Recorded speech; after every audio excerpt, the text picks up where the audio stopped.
আসসালামু আলাইকুম everyone, welcome back to my YouTube channel. আজ আপনাদের সঙ্গে শেয়ার করব রেস্টুরেন্ট স্টাইলে চিকেন গ্রেভি রেসিপিটা। এই চিকেন গ্রেভি খেতে কিন্তু অত্যন্ত মজাদার।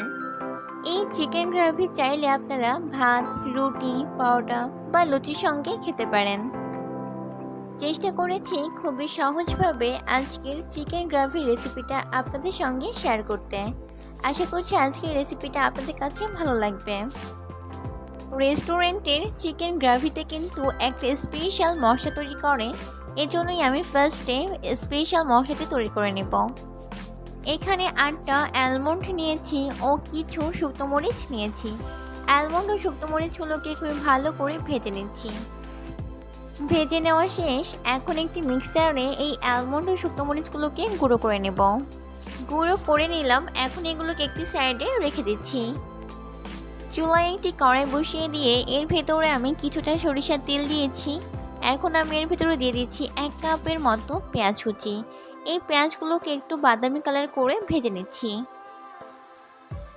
পেঁয়াজগুলো ব্রাউন কালার হয়ে আসলে এর ভেতরে দিয়ে দিচ্ছি 1 টেবিল স্পুন জিরা পেস্ট, 1 টেবিল স্পুন আদা রসুন পেস্ট, 1 টেবিল স্পুন পেঁয়াজ পেস্ট। এখন এই মশলাগুলোকে একটু ভেজে নিচ্ছি। একটু ভেজে নেওয়ার পর এর ভেতরে দিয়ে দিচ্ছি সামান্য পরিমাণে গরম পানি। দিয়ে দিচ্ছি 1 টেবিল স্পুন হলুদ গুঁড়ো, পরিমাণ মতো লবণ, 1 টিস্পুন টেস্টিং সল্ট, গুঁড়ো করে রাখা সেই স্পেশাল মশলাটি। এখানে আমি শুকনো মরিচ গুঁড়ো ব্যবহার করব না, কারণ স্পেশাল মশলাটির ভেতরে কিন্তু অনেকগুলো শুকনো মরিচ ছিল। এখন এই মশলাগুলোকে খুবই ভালো করে কষিয়ে নিচ্ছি। এখানে একটি কথা বলে রাখি, এই মশলাটি যত ভালো করে কষিয়ে নেওয়া হবে চিকেন গ্রেভিটা খেতেও কিন্তু ঠিক ততটাই টেস্টি হবে। মশলাগুলোকে প্রায় 5 মিনিটের মতো কষিয়ে নিয়েছি। এখন এর ভিতরে দিয়ে দিচ্ছি চিকেনগুলো। এখানে আমি প্রায় 1 কেজির মতো চিকেন ব্যবহার করছি। মশলার সঙ্গে এখন এই চিকেনগুলোকে খুবই ভালো করে কষিয়ে নিচ্ছি। দিয়ে দিচ্ছি 3টার মতো তেজপাতা, 1টা দারুচিনি, 4 থেকে 5টা এলাচ। এই এলাচের মুখগুলো কিন্তু আমি একটু থেতিয়ে দিয়েছি। এখন এই চিকেনগুলোকে খুবই ভালো করে কষিয়ে নেব, এজন্য ঢেকে দিচ্ছি প্রায় 10 মিনিটের মতো। তবে এখানে কিন্তু আমি কোনো পানি অ্যাড করব না, কারণ চিকেনগুলো থেকে অলরেডি অনেক পানি বের হবে। প্রায় 10 মিনিটের মতো কষিয়ে নেওয়ার পরে এর ভিতরে দিয়ে দিচ্ছি 1/2 কাপের মতো টমেটো কেচাপ।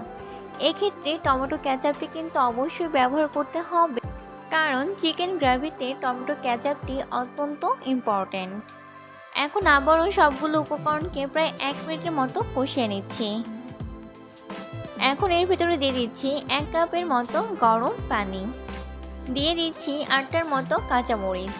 এই কাঁচামরিচটি দিলে চিকেন গ্রেভির স্মেলটা কিন্তু অনেক ভালো আসবে। এখন আবারও ঢেকে দিচ্ছি প্রায় 5 মিনিটের মতো।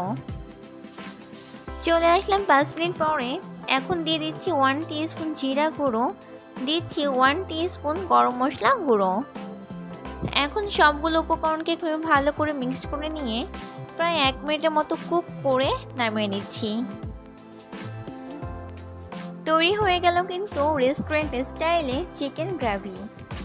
আর এই চিকেন গ্রেভিটি খেতেও কিন্তু পুরোপুরিভাবে রেস্টুরেন্টের মতোই। রেসিপিটি ভালো লাগলে আপনারা অবশ্যই বাসায় ট্রাই করবেন। আর এই চিকেন গ্রেভিটি কিন্তু আপনারা ভাত বা রুটি পরোটার সাথে খেতে পারেন। আশা করছি আমার আজকের রেসিপিটি আপনাদের কাছে ভালো লেগেছে। ভিডিওটি ভালো লাগলে অবশ্যই শেয়ার করবেন। আজকের মতো এই পর্যন্তই। সবাই ভালো থাকবেন। আল্লাহ হাফেজ।